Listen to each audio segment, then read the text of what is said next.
주님께서 여러분과 함께 또한 사제의 영과 함께 루카가 전한 거룩한 복음입니다.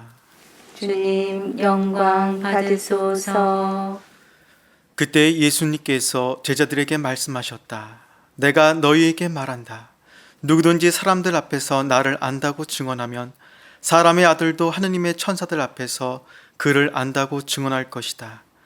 그러나 사람들 앞에서 나를 모른다고 하는 자는 사람의 아들도 하느님의 천사들 앞에서 그를 모른다고 할 것이다.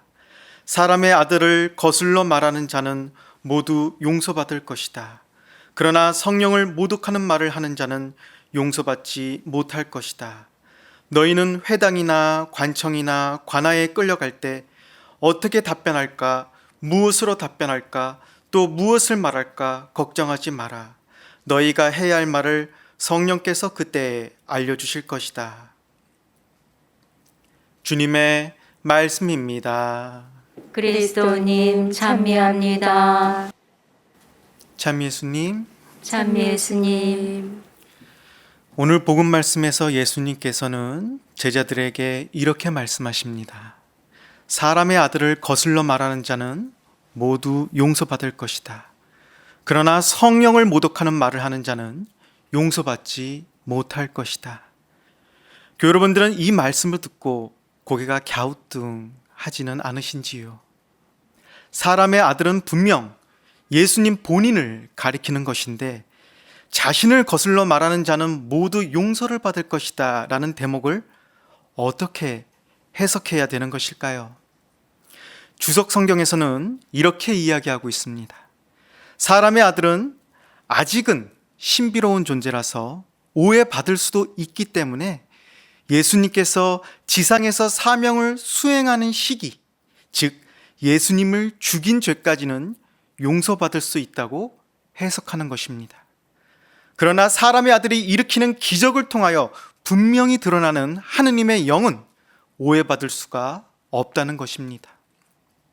그래서 사람의 아들을 거슬러 말하는 자는 모두 용서받는다는 시점에 대해서는 예수님의 부활 이전, 성령을 모독하는 말을 하는 자는 용서받지 못한다는 시점에 대해서는 부활 이후와 관련해서 해석하기도 합니다.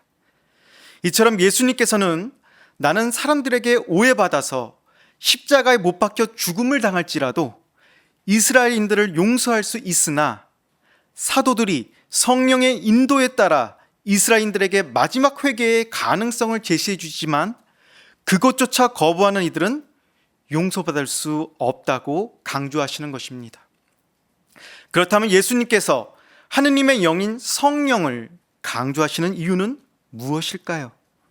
예수님께서 죽음에서 사흘 만에 부활하시고 승천하신 뒤 맞은 첫 오순절에 제자들에게 성령이 강림함으로써 교회가 세워지고 사도들은 복음 선포라는 사명을 실천할 수 있는 능력을 받았습니다. 그렇게 교회 공동체는 성령으로 말미암아 시작되었습니다.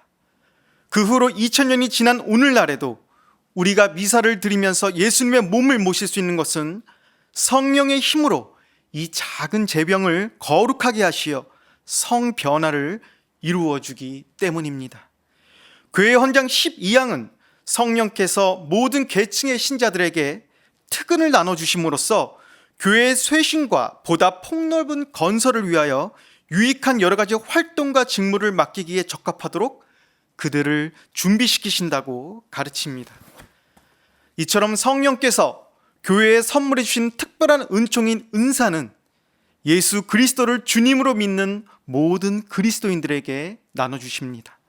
그런데 여기서 중요한 것은 은사는 내가 받은 은총을 표징으로 드러낼 수 있게 해주는 개인의 내적 능력만으로 이루어진 것이 아니라 교회 공동체를 위한 봉사성의 그 근본 목적이 있다는 것입니다. 따라서 모든 그리스도의 은사를 통한 다양한 직무와 활동은 교회에서 분리되어서 존재하거나 교회 공동체보다 더 높은 위치에서 이루어지는 것이 아니라 오직 그리스도의 몸인 교회의 보호와 성장을 위해서 존재하여야 하며 교회 공동체의 평화와 선익을 위한 봉사에 사용되어야 하는 것입니다.